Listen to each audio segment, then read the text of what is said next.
Hello, beautiful souls. Just give us a moment while we are sharing this out to the places and spaces where it is destined to be. Awesome.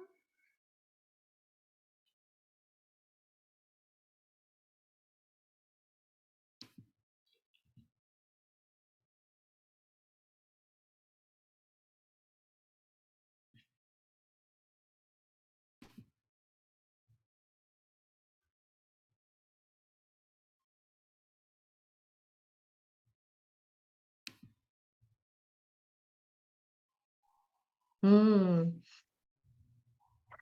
Welcome, welcome. I am so excited and delighted to be here with Riya Loveguard. And this is an illumination conversation. I'm Kacie Knight, and I just restarted this illumination series so that I could have illuminating conversations with people that I just feel like I want to speak with, people that intrigue me in some way, where I feel like the conversation that we're going to have is going to be ripe with different codes that you'll be able to receive. It is for our education, for our illumination, for our expansion, for our evolution. And I would love if you are watching on the replay, just to type in #replay so I know that you are watching. Say hello, let us know where you are zooming in from, where you are receiving this from. And I am just so delighted to be able to have this conversation with Riya, because we met online and this is our first time actually speaking with each other, but we had communicated after noticing we had this resonance. We have a lot in common. And yeah, it was just so magical that you were available to have this talk with me today. So welcome, Riya. Thank you very much for inviting me. I'm super happy to share. And like you mentioned at the start, it's not just the conversation that is happening between us, but it's the frequency that we hold. So we have set the intention before we've come live. And I encourage you to receive beyond what you hear and what you see, to receive energetically. Because apart from us, there is a whole team of non-physical beautiful beings who are supporting this conversation and who perhaps be sharing certain codes on an energetic level beyond the words that are happening in this space. But thank you so much, Kacie, for inviting me again. Mm, you are so welcome. And thank you for starting us off with that, because I'd love to share with people what came through, if you're all right with that, with me sharing how I set my intention and called in sacred space before Ria joined me on Zoom. And there was actually a beautiful few members of her team of light that came through, that I've never seen before, that were just shining and shimmering. And I'm like, oh, hi, are you friends of Ria's? And they're like, yes, we're here. We want to share some codes with you and just start that energetic process before her and I had even spoken, right? And we're going to be exploring languages of light and speaking about all kinds of things. I'm sure we'll go all over the place. But my favorite thing about light language is that it is beyond the words. It's all about frequency. It is about the energetics just being physicalized with sound or movement or symbolism. And yeah, just excited to see what comes through today. Yeah, what is also exciting about this conversation is that we never um, met in this physical realm before, yet we share a lot of similar understanding. Whenever people ask me about the definition of light language, I say, well, it's just energy expressed in the form of sound, movement, writing, art.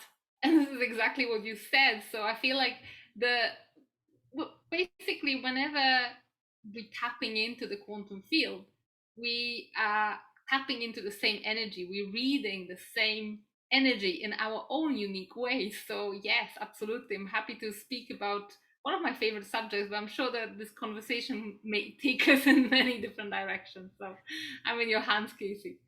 Mm, absolutely. And I define light language right now, in my light language course. I do have one that supports people in activating their own light language so they can speak from the soul. And I know Ria does as well, which is just absolutely phenomenal, because it's, I think, one of the fastest ways to really be able to tap in to your multidimensional field and to your own soul energy and start to really feel the energy as well as physicalize it, which helps in literally everything: business, communication, relationship, just your own spiritual practices, and so much more. I call light language a multi-dimensional communication art form. So the reason I say that is because it's non-symbolic. People always want to know how you can translate light language. And I always say that speaking or sharing light language is a different skill than translating it. They're complementary, but you can speak it and be able to share it without knowing consciously what those electromagnetic packets of information actually contain, but you're receiving them at that body and soul level. Very similar to if you're, say, looking at a piece of art. And I use this example all the time. This art behind me, you're going to receive feelings and emotions and thoughts, but the way that you translate it might be a little bit different than how I translate it and how Jenny from the block is going to translate it. Yeah, So, yeah, that's a really great way of explaining it. Actually, my personal mission with light languages, it's actually slightly different because it's quite specific. I know that most of the light language practitioners operate in that space of flow, like the art, the mhm, spontaneity, and I'm fully on board with that. I feel like it's beautiful.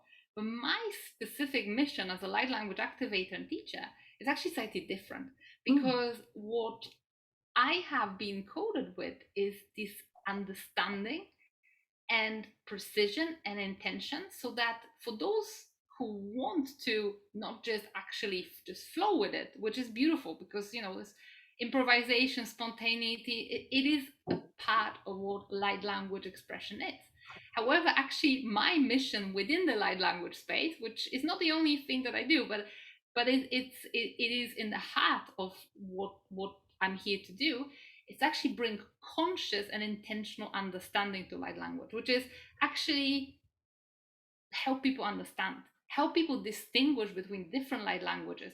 I think what you're referring to mostly is the language of the soul, is that mhm, purest soul expression, which I believe is the most potent light language. Where I usually operate is languages of various galactic beings, and the process of activating these is actually different than language of the soul, because the language of the soul takes you on a proper deep journey that you've referenced. The languages from our galactic memories, from our memories of being an Arcturian, Pleiadian, or whatever other Lemurian being of light, we can access in a different way, because we can only, like, my formula for activating is I just bring the energy of those beings and I get people to come into contact with it, and then the languages start to flow. Whereas with a soul language, with that language that is like this big umbrella over all these kind of other languages, which is unique to us.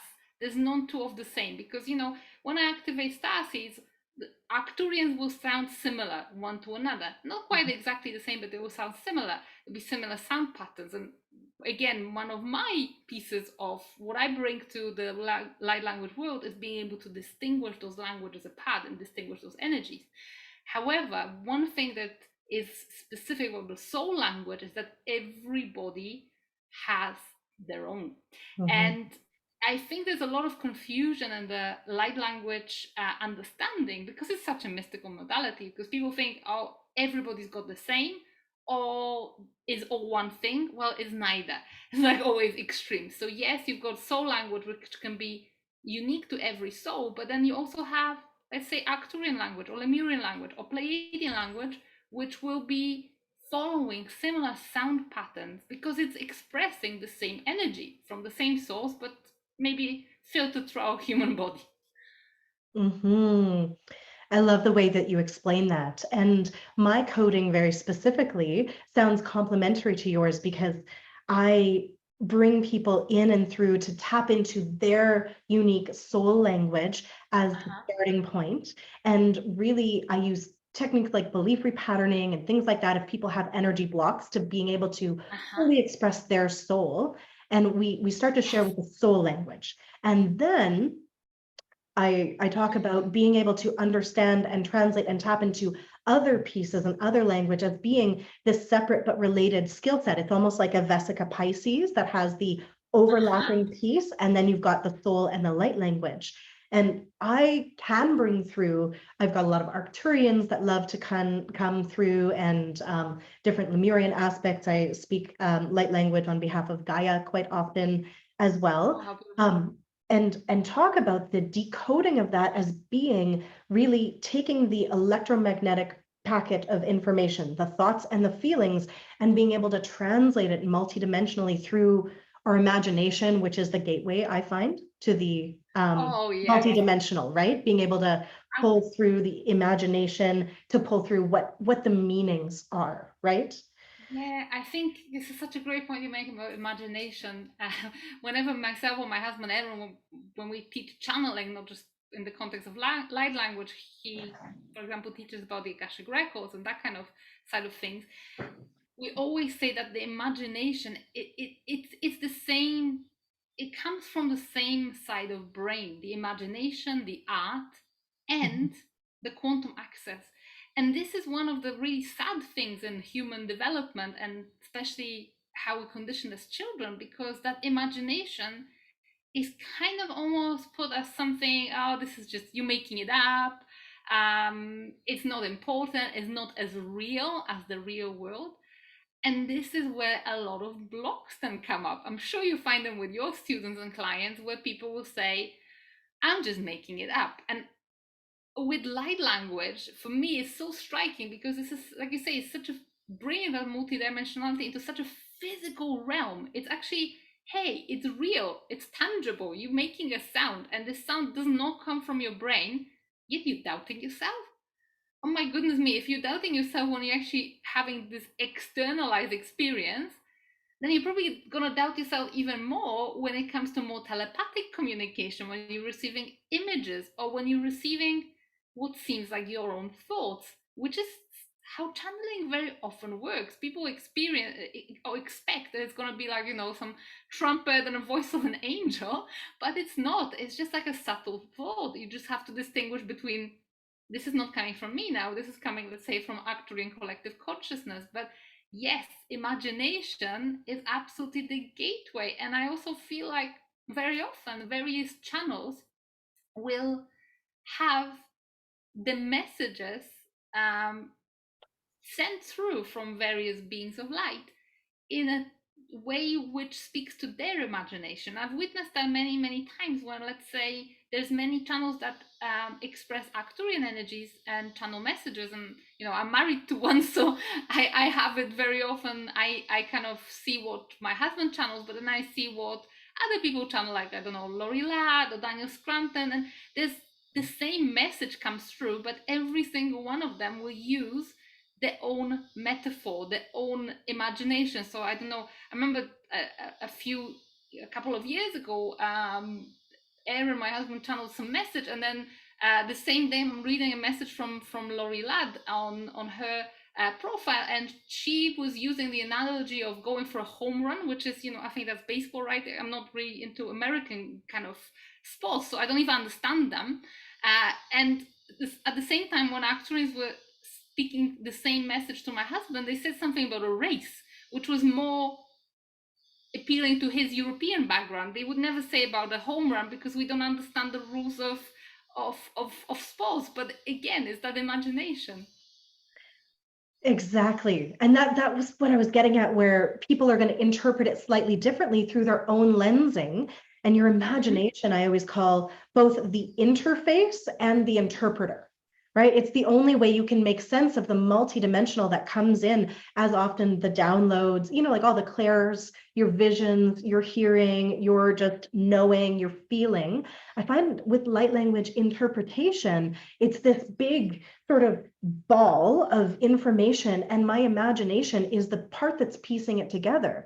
So what comes through as a race for your husband and a home run for Lori Ladd might have been, something that could have been interpreted as like building a home or something to somebody that has that as their frame of reference, right? We're always interpreting things through our own framework so that we can understand it at that deeper level, right? That's what I adore about this kind of communication. Yeah, that being said, I feel like as a collective, we're evolving to the point where at some point we will be actually able to understand light language word for word. Mm. I'm seeing glimpses of it in my students. I remember, and actually this afternoon I've got a session where we're going to be practicing understanding. As one of the things I do is I would channel, or one of my students would channel, and we will all tap in, and exactly the same thing happens. The message always is clear and uniform, but because it's a multi-dimensional communication, different people get different either parts of it or aspects of it. Mm-hmm. However, there are, I had instances within my experience of very, very specific translations, which were super specific. Like, remember this one time I was channeling Lemurian language, and they were clearly showing me through this transmission uh, a surfboard, surfing, waves, a surfboard, keeping your balance, and the metaphor was actually a surfboard, and there was waves and keeping your balance on that surf. And it was so interesting because my students picked up on it, and one person actually said, "You are talking about the surfboard." And you know, Mm-hmm. it's not like, "Oh, we come here in love and light," or "We bring you infinite blessings," or any of these spiritual flowery metaphors. This was actually something really specific, and that was not the only instance where it happened. So I'm seeing glimpses of it as more of us are actually starting to understand that it's not just something mystical, and you know, we can't talk about it, we can't have conversations like we're having because it's just not meant to be understood. I think for a number of years we were missing out because our collective wasn't ready for that. Now we're getting onto a next level. Okay, yes, many people are getting activated, more and more star seeds are getting activated. We having that access. Okay, what's next? Okay, next is we can be more precise with it, we can be more intentional, we can understand more. And you know, maybe one day there will be like, I don't know, Arcturian to human or Lemurian to English dictionary, and you'll be actually able to do it like that. That's just, I feel like we're getting really, really more advanced with it as a collective. Mm-hmm. I've really noticed that coming through in group. I do a lot of soul journeys and group journeys where I bring either one-on-one clients or a group into a field, and I really act as the translator or the narrator. And so often now, I have people saying to me after a journey that basically they were seeing what I was describing Before you said before it. I was talking about it, right? So we're really opening up all of these telepathic, basically, channels where we can see and feel. And that imagination piece is how I learned how to really be able to interpret that information. But then there was the level of self trust, right? To Yes. be able to speak what I'm saying instead of going, oh, I'm just making that up. It's my imagination. Uh-huh. Do you know what I feel like? Whenever people ask me, "Oh, how do you know? How do you understand what you're saying?" I feel like light language, like anything, when it's got a purpose, you are able to understand it better. People often just, they're a little bit in a light language closet in a way. So, and that was me. My light language first activated 15 years ago. So I was like in my early 20s. So yeah, it's been a long journey for me. And I've only started speaking about it publicly about um, 2, 3 years ago. And I really, for those over a decade, I was literally in that light language closet because it was something, well, you don't talk about it, it's a bit abnormal. My closest family and friends knew that I have this weird thing. And sometimes maybe when I was flat, like, I don't know, during a turbulence on an aircraft, I'm a bit nervous, I was using it to calm myself down. So that was the only time it would come out publicly.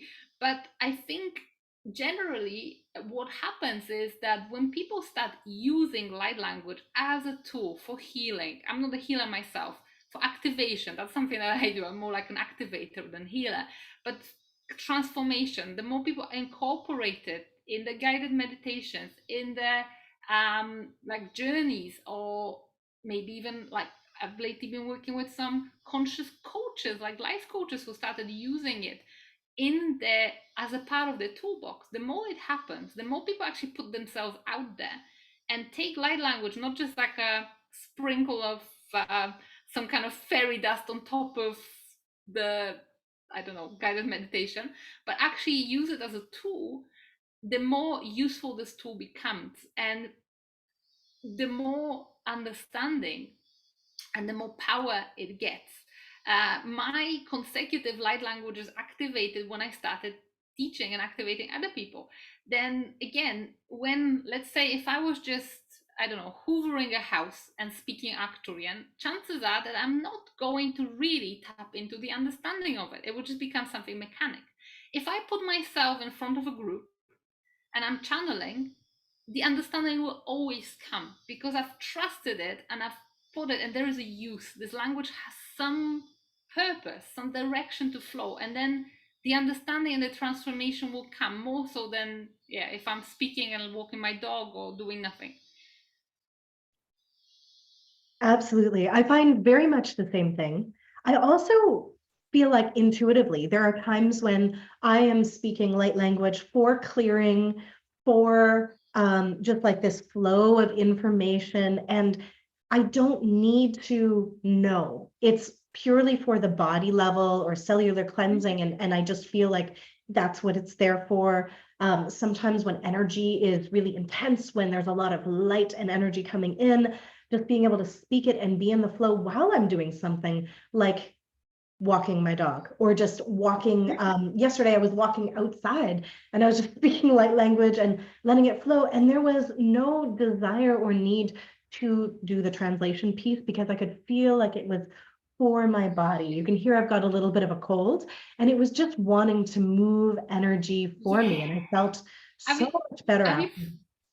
But by the way, sometimes it's have not you okay. found that with light language being so high vibration, because this is something that I've noticed, my students have noticed, is that if you manage to catch a cold before it embeds and start and blast it out with some high vibrational light language, very often you will literally get so much better. And I've even done I think it was end of last year, I've done a transmission which I was coming down with something, and I thought I'm gonna do it so that the next time I'm feeling a little bit under the weather, I can listen back to it, but it will also help other people. So I do it now all the time. I've discovered it accidentally, where I was really getting sick, and a client who was an Andromedan starseed asked me, "Oh, can you recall me a bit of Andromedan because I want to connect to that energy of my starseed origin?" So I did, and it was only like a minute sample, and instantly I started feeling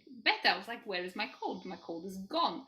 And then the same thing happened over and over again, and then I am like, I can swear it is like medicine. Absolutely. It's so good for clearing and activating and also transmitting information.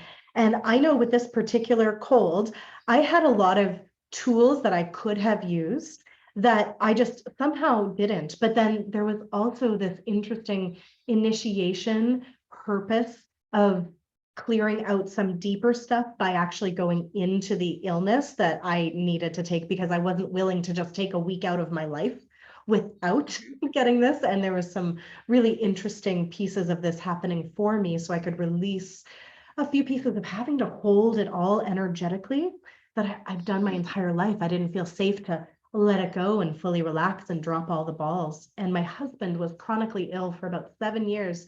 So more recently, I felt like I always had to be on and I didn't have time to relax and I didn't have time to get sick. So the not going and using my tools that I could have used to clear it actually served me to come into a space of, oh, wow, I'm allowed to actually let everything collapse, let my husband take over, let work just fall and do the bare minimum, and everything would be okay.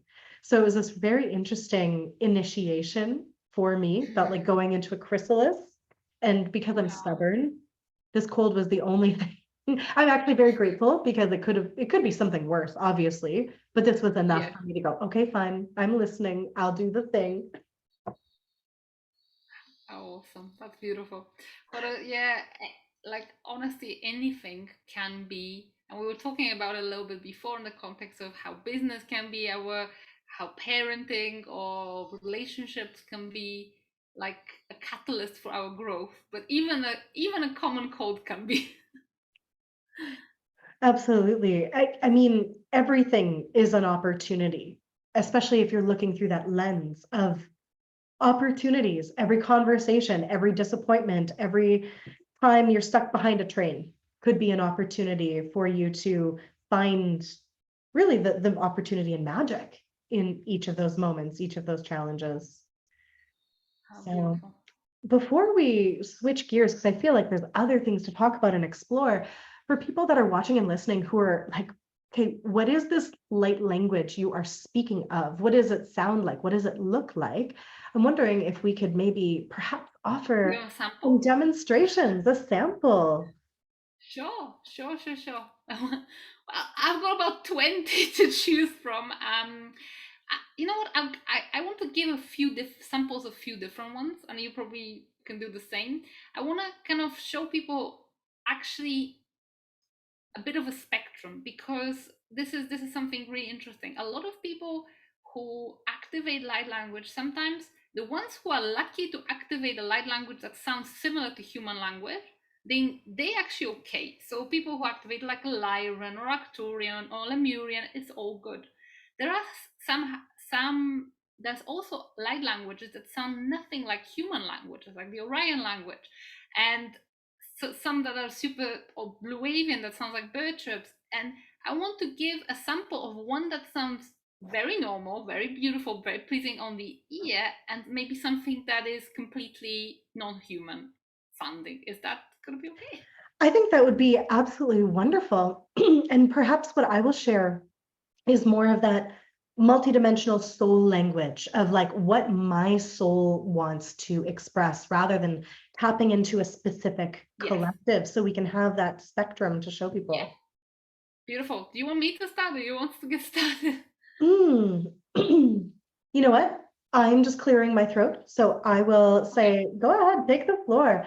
And, I'm noticing I'm not able to see if there are any comments coming in, but every once in a while, my Facebook just won't show me the comments until afterwards. So if people are commenting and we're missing that, I'm We'll get sorry. back to Feel it free. We'll after get the back to it transmission. after the transmission. All right. So yeah, go ahead, Awesome, Leah. Anova. And yeah, I would also like if you enjoying this transmission, go ahead, share it, love it, share it with maybe other people who may be exploring this light language as a modality. So I feel like I want to share with you the Lyran language. One of the Lyran, there's two Lyrans, feline and avian, because this Lyra is a massive constellation with different stars and different planets. And I want to show you a language that sounds very beautiful, very pleasing on the ear, and which may be on the ear, and which may be quite easy. When you activate something like that, you'll be like, "Oh my god, this is what I'm gonna compare myself to. If I don't sound like that, it's probably not the light language." And then I'm going to show you a bit of Arcturian and a bit of Orion, which is completely different. So, Lyran language is, as I said, is really pleasant. So here it comes.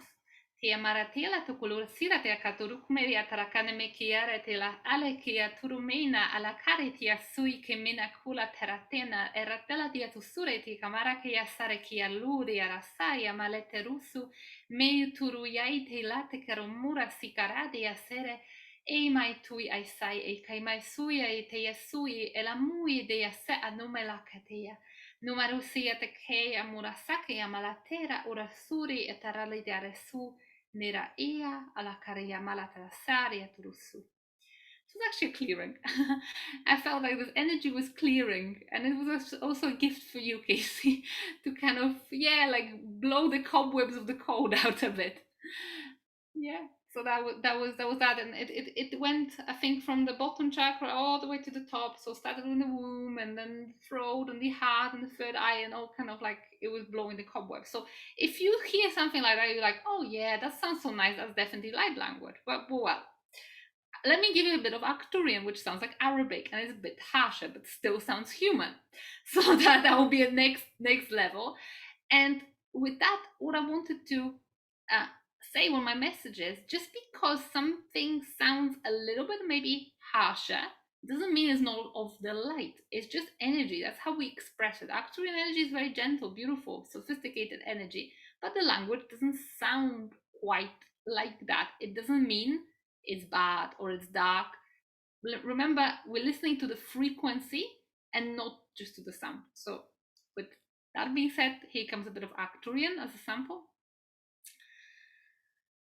Marhitaria arachshuch alehit archtahi maherdaya haya baht aruch urushtach mene ehil ruchtayach shamaheh moratacha erachture halaheda barahea sham niki alahat eruchum erdahia hasema raheshu erda yuhulati hame eteru erashtarahet yamaru ruhu ruhutaria harredia hassashutuhu mahassa erahtaleheturuhu erachtu.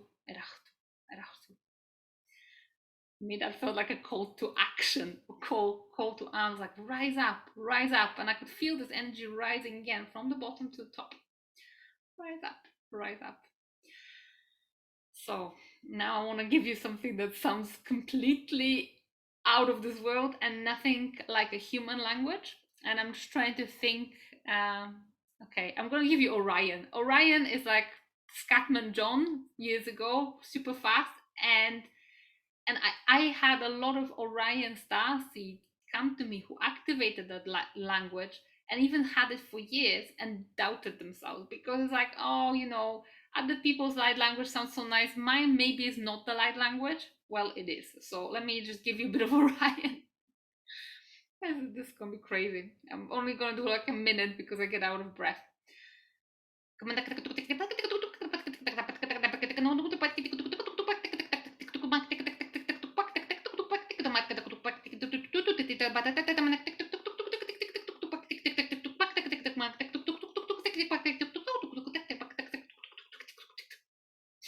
That's Brian. Crazy, huh? Mm-hmm. There are times when languages like Orion want to come through, and it's almost like my physiology can't keep up. It's so fast. No, it's just, obviously different beings and different dimensions. They build differently. So Lyrans are actually very similar to us humans. So it's easy for us to have the same breathing pattern. Orions, totally different beings. They don't live like we do. And then that energy is just like, yeah, you can't even, like you say, that our human anatomy and physiology doesn't kind of quite keep up with it. Absolutely. And I've also had clients who have trouble articulating their light language because it sounds like the whispering of leaves through trees. And they're like, how do I make this?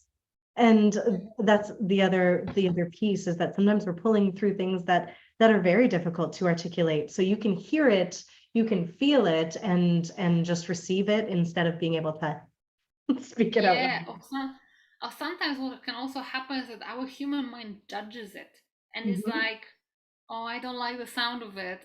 It sounds a bit, like another like language is dragon language. It's a very harsh language, and it's like the fire, and there's this kind of almost like spitting out fire breath, and people can really doubt themselves because they're like, but I heard someone on TikTok who spoke light language and it sounded really nice, and mine is a bit like, or they start then saying, oh, maybe I'm making it up. So my message for everybody listening who perhaps, and this, I guarantee there's at least one person listening to have spoken a light language since they were a little child and have been doubting themselves and thought this is a made up language. It is not. Yes, I oftentimes will have that come through where it reminds me the most of Klingon, if you've ever watched Star Trek, right? And No. it's, oh no, you've never, okay. No. I'm like Star Wars, yes. Star Trek, I never watched. I'm aware of the language, but I've never really sampled it. I wasn't a big fan. Yeah. Ah, it that's the closest equation that I can think of with the sound, like German on steroids almost. Yeah, like I always compare different like light language to different human languages. I feel like there is like little relations. So I always, and people always say, Arcturian sounds like Arabic. Well, it does. Mhm. Absolutely. And when Arcturian comes through for me, it sounds very similar, a lot of Arabic codes, but there's also a little bit of something else. It sounds a bit different. And when people are saying, oh, like, how do you know for sure? Because it sounds a bit different than this Arcturian, you have to remember, like, Arcturian when, Arcturian where, because there's, if you said human language, Yes. right, we have the Yeah, yeah. global historical different dialects, different languages, and all of that, but there's going to be an essence or frequency that Yeah. is very And tangible. that is what you, when you listening, and when I'm distinguishing between light languages, this is what you listen for. You don't listen for words, you listen for frequency. And I've had, for example, for me, Lemurian always comes very slow, but I've had clients who kind of send me a sample and their Lemurian is fast, but I know it's the same language, I know it's the same essence. Like, I speak Arcturian, my husband speaks Arcturian, we both Arcturian starseed, same essence. His sounds like a bit like Darth Vader.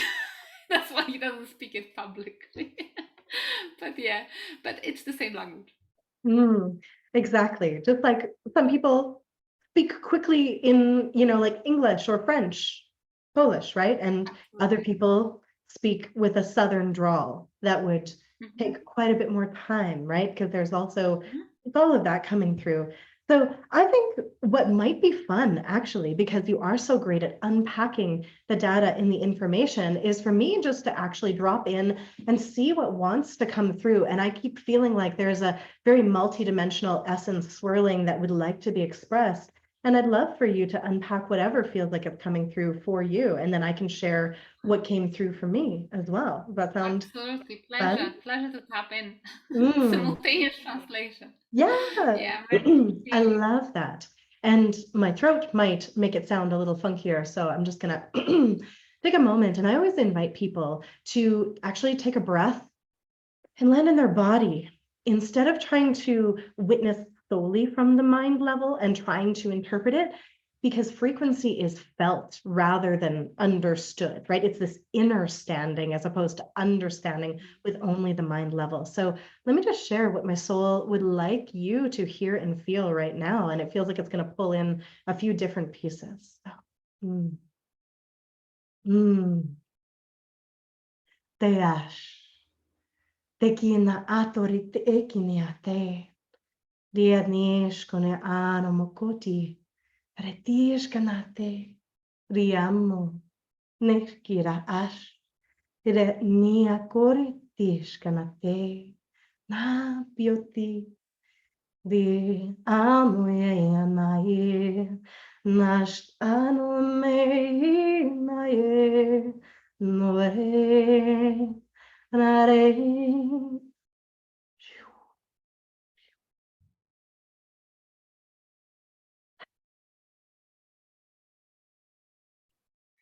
Wow.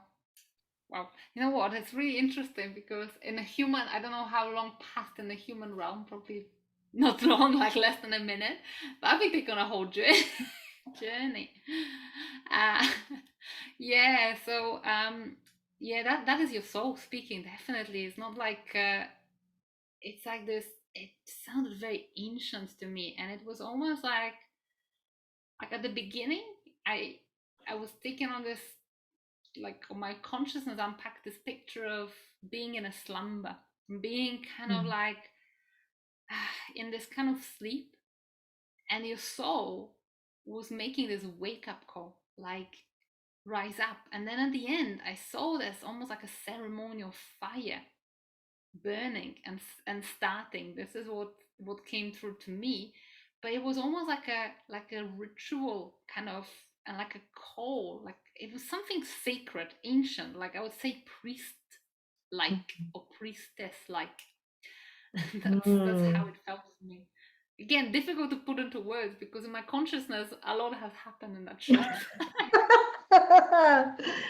Yes. Thank you. And, when I am speaking my soul language and not tapping into someone like Gaia or the Arcturians, the Pleiadians, the Lemurians, what oftentimes people feel is very much a sense of home, right? There is this remembering of the frequency of love. And this felt, if I'm to translate what wanted to come through, it was an invitation to rise into this expression of leadership with love, bringing that to the forefront. So, very much what No, you felt. yeah, another thing that actually came in for me, it was like this energy was rising from the womb. It was the feminine leadership. It was Mm-hmm. this kind of like a warm, like you say, warmth and homecoming and feeling safe. Beautiful, beautiful, beautiful.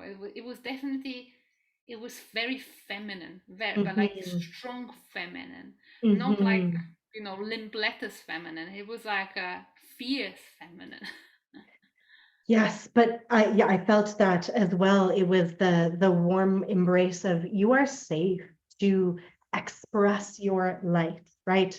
This luminous being that you are, it is time to shine from the depths of your being and bring all of you forward and all of you online. And that is what my soul feels like and wants to share. And then often when I'm speaking the soul language, it'll be like, okay, and now something else wants to come through. And typically it will be an aspect of my multidimensional self that'll come through. It'll be an aspect that wants to be shared. Sometimes I can feel the switch from the feminine that often wants to be portrayed into more of that masculine energy that wants to bring through the structure, the form, the holding of it. And then there are other times where I feel like it's actually more of a telepathic communication with a being that I am not, it, of course, you go out enough. We're all of the same, divine essence, but something that's not part of my actual soul. And then it's more that telepathic conversation, and it all feels different, right? You just have this sense. But at first, I didn't understand how to distinguish between those differences. Is it from me? Is it from elsewhere? Until I started to, again, trust the sense I had that I could only at first describe as my imagination. If I had to guess, that felt like it was from my soul. And if I had to guess, that felt Arcturian, right? Do you feel kind of like the same way where it's just a knowing? Yes and no. For me, it was slightly different. I was on a Mhm. slightly different journey because my light language is activated in a very conscious way Mm, whenever I came into contact with various beings of light. And this is mm, how I knew. So for me, it was different. So for Arcturian, I always had because I'm an Arcturian starseed, and Arcturian was the one that activated first. But I didn't know for over a decade that it was Arcturian. Then what happened was Acturians start tapping on my door, quite my consciousness door, and they basically started coming through dreams for the first time, and then through more like a conscious telepathic communication. And at the same time, my husband, who's been very gifted psychic for over 2 decades, but completely not expressing himself in his soul mission, has had his awakening. So we started working with Arcturians to start with. And we were just literally, oh my God, they're amazing. They've got codes for this and codes for that. And the societies, it was like coming home because that's our last galactic incarnation. And we were like, what more can we learn from you? And it's been several months we were working with Arcturians. And they said, look, guys, now is the time to start and meet other races. That will make you mm, more rounded individuals. And I said, go meet the Syrians, go meet the Pleiadians, go meet the Lyrans. So we did. And every single time this was happening, what was happening for me was my husband was getting the visual because he's like everything plays for him like a YouTube video, very, very visual, visually gifted. And he was getting all the details about the civilization and the race, what they like. And I would be getting the instant download of a language. And that happened, you know, 10 or 15 times, and it still keeps happening. Whenever I come across new energy, I can express it in the form of sound. But this is how I know what Arcturian is or what Syrian is, because the way we've connected with them wasn't that they first started coming through and then my consciousness was unpacking what was happening. It was more like I connected to the Arcturians and Arcturian language came, or I connected to the Syrians, Syrian language came. And then, of course, I was piecing it together, listening to samples of my students that I activated, and those languages started following patterns, and I done a lot of extensive research into it. But for me, it was slightly different. However, what you mention with your trust in your imagination, that's still a process I have to go through when I'm translating. So I may know that, okay, I'm speaking Arcturian, but it's still, if not for tuning in and trusting, I wouldn't get what I am saying because my soul remembers the language. It doesn't remember all the details of the energy. I can't, it's not like my consciousness has it like I've got Polish, English, and Spanish, where I can like, okay, this means this means that. I haven't got it with Arcturian. So it's always a process of trust, always a process of imagination. So yeah, still that. But then, as you said, the more you do it, the more it becomes like, well, I don't have to say, okay, I would imagine that this would be this, because now it's not even yes, it still comes through it, but it's a deep sense of knowing. I just trust it. I don't doubt it. I don't filter it. Because if I can't trust my intuition, what else can I trust in this book?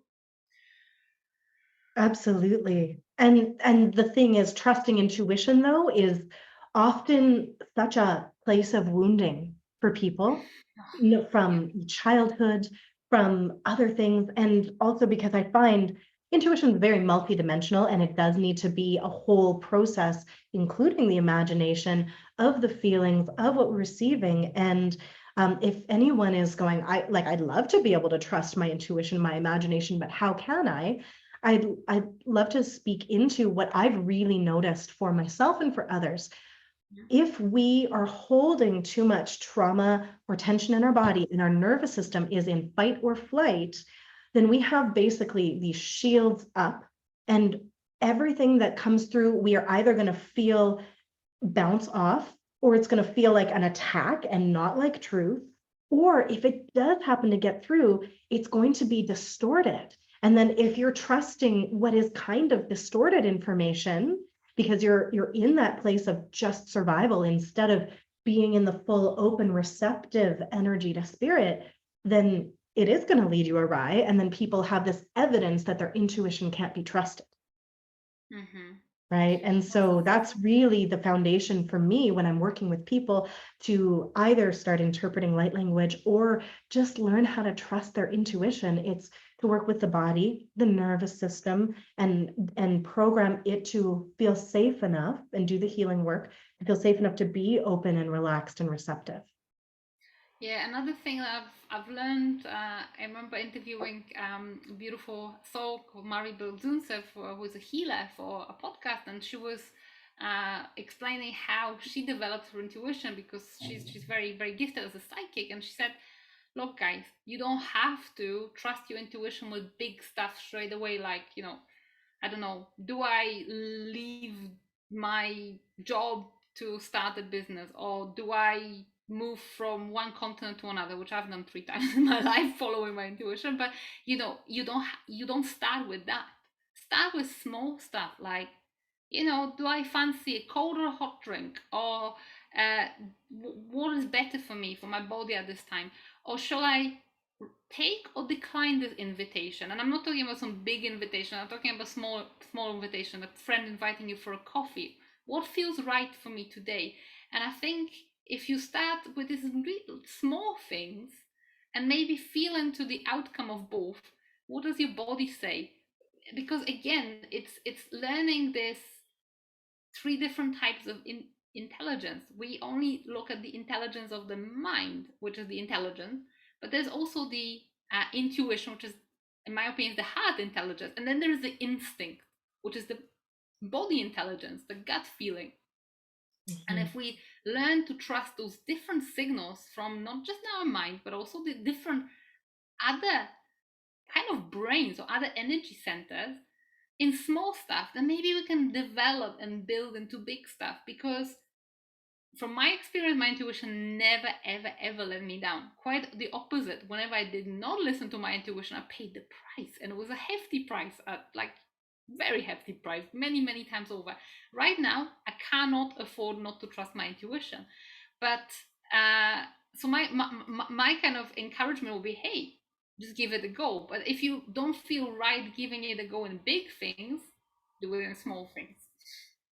Absolutely. And I find also if people though still have that activated nervous system, it's sometimes difficult to go, is this my anxiety or my trauma Uh-huh. speaking, or is this my intuition? So taking, instead of just trying to do it, take a couple minutes before you try to tap in and take a few breaths or discharge some nervous energy, right? Instead of trying to make that decision from the really activated place, right? Maybe you need to cry, work out, do some tapping. Like there's a million ways to do that.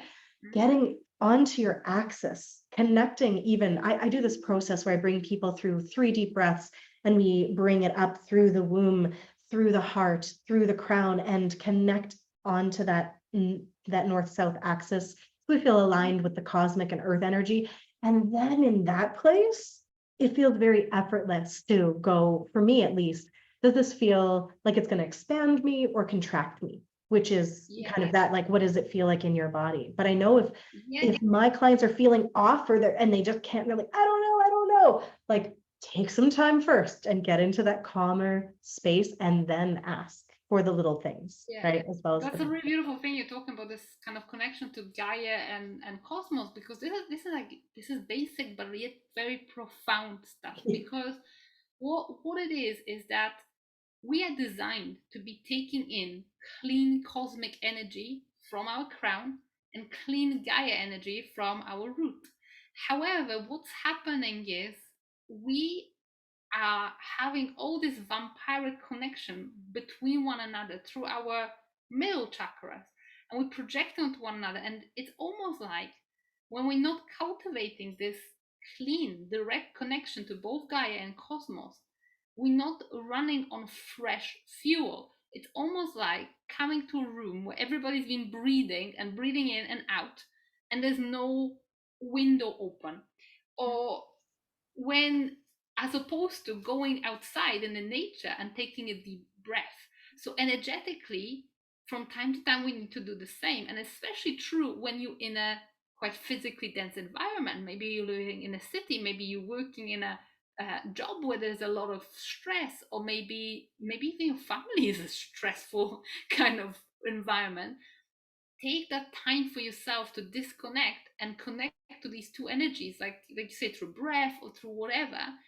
And Mm. then listen, then, because then when you calm down all these kind of distractions and distortions, that's when your intuition gets a chance to really, really guide you without the distortions, without the other people's imprints, with this clean kind of thing.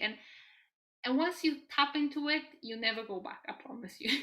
You never doubt yourself. Because you also get like a positive reinforcement, where it's like, hey, I listened to my intuition and this amazing thing happened, and that amazing opportunity opened, and I had such a great time. And it's almost like it becomes like this positive loop, like the same way as we can get into a negative loop, this becomes like a positive loop.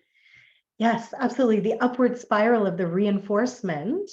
But you can also use an opportunity if, say, for some weird reason, you didn't listen to your intuition and you go through that moment of like, oh, why did I do that? We've all been there, right?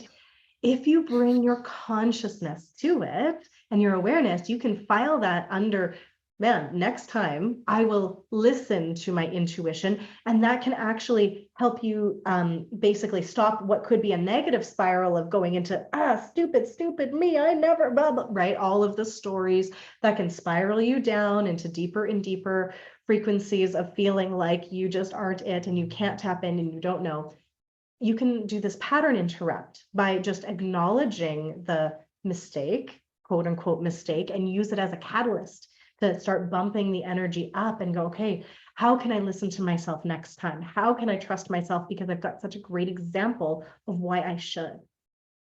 Yeah, beautiful. Great Right. advice. Yeah, I mean, it's such a multifaceted thing, right? We're talking about interpreting light language and soul language and things like that, but it all comes down to those pieces of being able to trust self, trust intuition, trust imagination. And I feel like playing with it is probably the fastest way to really get better at it, right? Without, like you were saying, putting big stakes to it, right? Not with the big things, but with the little things. And I know for myself, when I started working with clients one-on-one and I would be in their energy field, I had to sometimes take a leap and say something that sounded absolutely bonkers. And I'd be like, I don't know why, but there's a slug. Does that mean anything to you? Why is there a slug showing up? And they'd be like, oh my gosh, my grandma and I used to collect slugs and it was our thing. And I'm like, oh, okay, right. You have to sometimes take that bit of a leap of faith and say something that doesn't make Yeah. sense to you, and then you get that positive feedback again, right? That like, oh, even if it doesn't make sense to my mind, it's I've still got be a actually have a thing. story to share, which isn't my story, it's my husband's story from about 20 years ago when he was first opening up and uh, his psychic abilities, and a young, 20-year-old guy, and his mentor uh, invited either invited himself to his house or the other way around for dinner. But anyway, no, I think he invited himself to my husband's house. And he's cooking for him and his wife, for his mentor at the time. And the mentor says, well, why don't you channel us something? And my husband opens up whilst he's cooking. He's like, yeah, I think I've got your father coming. And he's all dressed up, it's all nice. And and he's starting to get stuff, and a lot of stuff is accurate. But another thing he says, was he a train driver? And his mentor Pete looks at him, and is like, no, he wasn't a train driver. Well, why are you saying he was a train driver? And and my husband says, because he's just doing this poo poo poo poo, and it's like, what is it, like a train, like a poo poo train? I said, well, no, he wasn't a train driver. He was actually working in toilet paper factory. So the sign poo poo was meant for toilet paper, but that's how our consciousness, and we always say it's a poo poo moment, where something, you may not interpret it, but it is like, stay on track. Just remember, you can have a poo poo moment where you're getting it right, but maybe quite not interpreted 100%, but you're on the right track. So, remember, it happens to the best of us, and with the time you develop, and right now Aaron can kind of go to people's Akashic records and give starseed readings very accurately, but he had to start somewhere, and this can happen. So just kind of, sometimes it's about the frequency of play, not taking ourselves a bit seriously, because you can have poo poo or a slug or something like that, and sometimes our expectation will knock it off, because it'll be like, oh, why is it not like a love and light and a crystal and something? Well, sometimes it's just very down to earth stuff. Yeah. I love that story. And it goes back to what we were saying about how everyone is going to interpret things just slightly differently, unless we have the exact same frame of reference, right? So this conversation has been so much fun, and it's so rich. And I hope that there have been codes for people, not only about perhaps light language and exploring that and their multidimensionality, but also starting to trust their intuition to guide them through life. Because yeah, it is absolutely, like you were saying, no going back afterwards. And even if you trust your intuition, I use mine daily. I work, doing this kind of energetic work and tapping into people's fields constantly. I can still have moments where I feel overwhelmed and like I'm like, I don't know what to do. But because that is so different than what my normal energy feels like, it reminds me to use my tools, whether that be light language or tapping or breathing or whatever, so that I can get back on my axis. And then I'm like, oh, from that space, it all makes sense. I can think of the next right thing to do. So as we're sort of wrapping up here, I would love to know if there's anything that you use when you're feeling a bit off that you'd like to share with people that are listening to help you get back on that axis and center point. What's your favorite practice? My favorite practice is just breathing, really. I do use light language. However, when I'm in the dark spot, when it's like a dip, it's somehow I don't like, first of all, what I do is I withdraw myself from the outside world. So, like, if my energy is off, let's say I'm under spiritual attack, which happens in our industry, or whatever, um, I will usually just take myself into my own space, feel into, tap into my body really. And sometimes for me, usually this kind of stuff comes very much in the body. So when the energy is off, my body will signal with tension. And because my normal state now is so relaxed, I know the difference. So I can very quickly, because whereas years ago, that tense state was my natural state back then. Now it's not. So now I would say just go and breathe and ground yourself to Gaia. Put your bare feet on the ground if you can, or go to your safe space. It could be your bedroom, it could be somewhere outside. Another thing that I would say is be around animals. I know that there is many different ways of opening your heart. It could be cacao, and I love cacao, and it could be anything, but nothing opens my heart as much as when I'm interacting with my animals. And I've got a dog, I've got 4 cats, there's a lot of wild animals that come to us. Literally, they do give us comfort. And I feel like, we talk about higher consciousness and higher realms. I feel like dogs already live in 5D. They've got unconditional love, no judgment, and just literally so much good stuff. So my actually practice, breathing is one, but second way of doing it, it's just cuddling to my dog. As simple as that. I love that. Yeah, animals and children, if you're able to do that without projecting your stuff all over them, but a cuddle with a child, or because I work consciously with my daughter who is 6, she'll work with me sometimes if either one of us is getting riled up, and if we are conscious enough to catch it before we go into that space, we'll ask each other like, hey, like maybe you should take some breaths, right? And she's got tools that she's learned at her beautiful conscious school programs and things like that.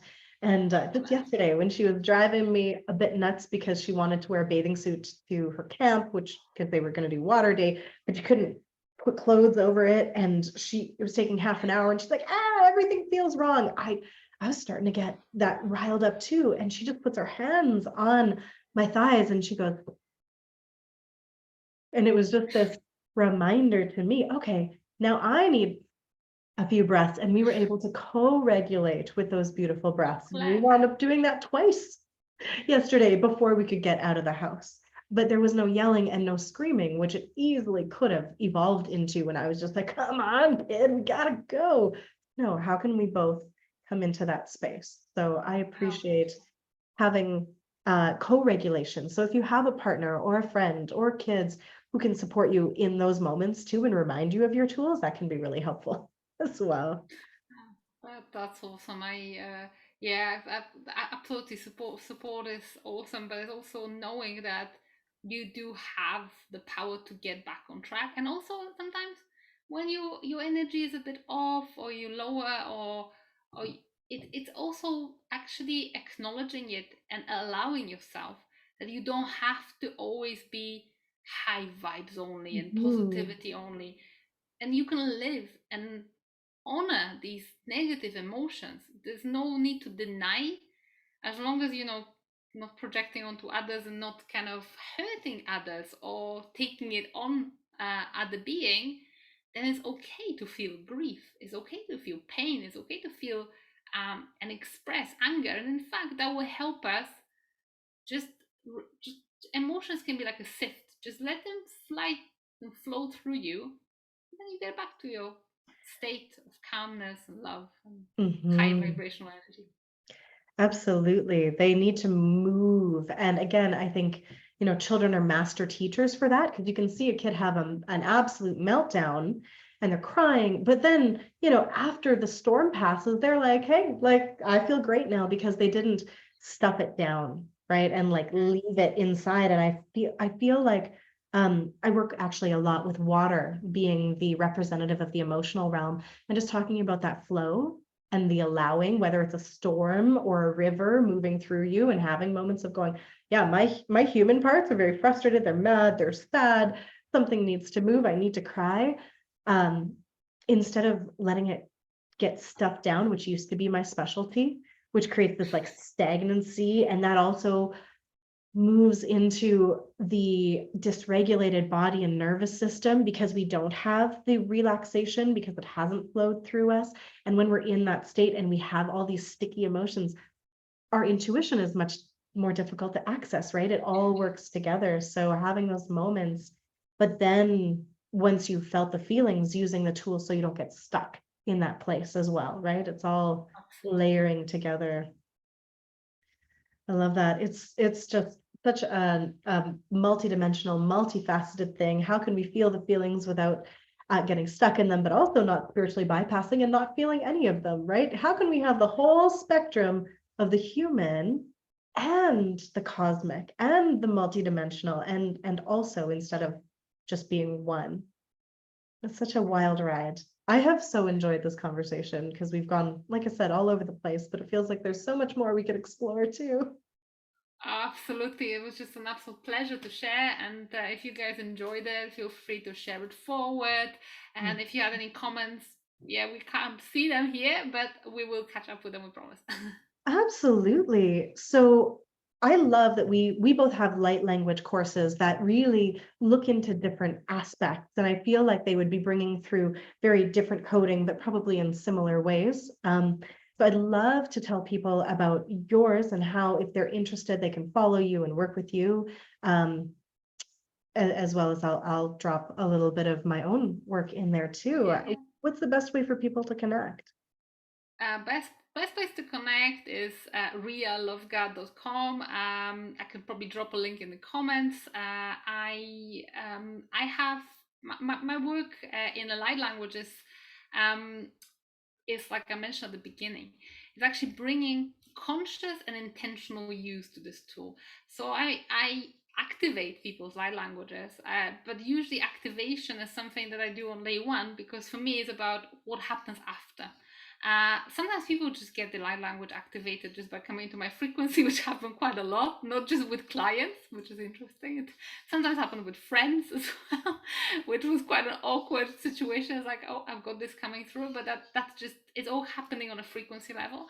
But what my course teaches is this conscious and intentional understanding. So it's like, what are different light languages, how to work with them, how to understand them. This is a big part for me, and how to tell them all one from the other. So it's for those of you who want to go beyond the flow. And I also often work with people who already have the light languages activated, but they just want that deeper understanding. So this is what I specialize in, is that deeper understanding. And for me, it's always a lifelong journey. So my light language course is something I've created a couple of years ago, but it keeps growing. And all my existing students get access to whenever I add, because I am, as much as I'm advanced, I'm still learning too. So I will always, when I've got new understanding, new knowledge, new codes, I just add to it, and all my existing students are just going on this lifelong journey. So that's how it works for me. Mm. I love that. I also have a program where the activation is the first part, and in hour and a half, we have a very much like ceremonial experience because you can feel I do hold that priestess energy, and it's very much about bringing people into the experience where they can speak light language immediately. But I talk about it in terms of being able to speak from your soul. And so I have this like $11 activate your light language first piece, but then there is a deeper 6 module ceremonial experience of being able to speak, sing, so tone, sign, write light language, and also work in ceremony to do the belief repatterning about being able to express personal expression, tapping into the soul. It's very much about being able to be in that flow, and it's all very experiential in that way where people can start to feel really connected and deep in their intuition, deep in their self-trust, deep in their imagination, and all of those things. We work a little bit with some other beings, but it's much more about creating stability and safety in the body to be able to express yourself. And I found my clients are always like, man, I've wanted to activate the light language, but this was so much more because it brought me into this capacity to tell my story. in my business and speak my truth in my relationship and really create that kind of shift as well. So I more use light language as the vehicle for soul expression and embodiment, which is Oh, how so beautiful! different than what you do. I think you've got a very feminine approach. I've got quite a masculine approach in my kind of language. So choose one, the other, or both. Yeah, I Maybe would both, say both would probably take you to the on a most different journey. well-rounded heights. Yeah, And I yeah. also But have this, go ahead. yeah, one thing I wanted to add is absolutely what you say is totally true. Light language is just a catalyst for a deeper expression. I've noticed that most people who activate light language, not just activate, but who actually dare to use it, because there's one thing being in the light language closet, but when you actually dare to use it, there is a profound transformation that happens for them in finding their own voice. And that they find their own voice in their life, maybe in their family where they can speak up for themselves, maybe in the business. It's is so connected because it definitely activates your throat, and that throat has a lot of blocks around it by our human conditioning. So 100%, if you light language, whatever and whenever you choose to pursue this journey, will 100% give you much more than just, oh, I just have another kind of like feather in my bonnet. No, no, no, it's a transformational journey, no matter which approach you take to it, no matter how you go to it, whether it's more embodiment, whether it's more consciousness. However you do it, you will get out of it more than just a light language. Exactly. I love it. And doesn't it go to show, like we both are bringing through some light language, but in such a different way, right? We also, I mean, the thought occurred to me right now. It's like, man, if I had a different perspective, I could be thinking that, oh my gosh, you're my competition. Why would I want to highlight you and bring you on and share your work with the world? But there's none of that in this energy, this new earth energy of collaboration, where we get to lift each other up and rise up together and understand that the work that we do is so complementary, and the way we bring it through is going to resonate more. For some people will resonate more with your more Arcturian energy, and mine has more of the ceremonial connection with Gaia. I work very closely with Gaia and with the Lemurian codes as well. So it's just beautiful to be just surrounded by all of these beautiful people who are bringing through this collaborative, we all win and rise together energies. Absolutely, because at the end of the day, this is the goal. That's what we're here for. We're not here to, I don't know, sell this course or the other, etc. Yes, that gives us a possibility to enjoy the life and the resources. However, the actual big goal is we are all on the same team. We're on Team Humanity, and Team Humanity is running towards this big goal, which is the consciousness ascension. And however Team Humanity chooses it, it takes a personal journey of trust, personal journey of intuition, of unlocking all these gifts. And in effect, at the very, very, very, very end of the day, we're just here for a part of your journey.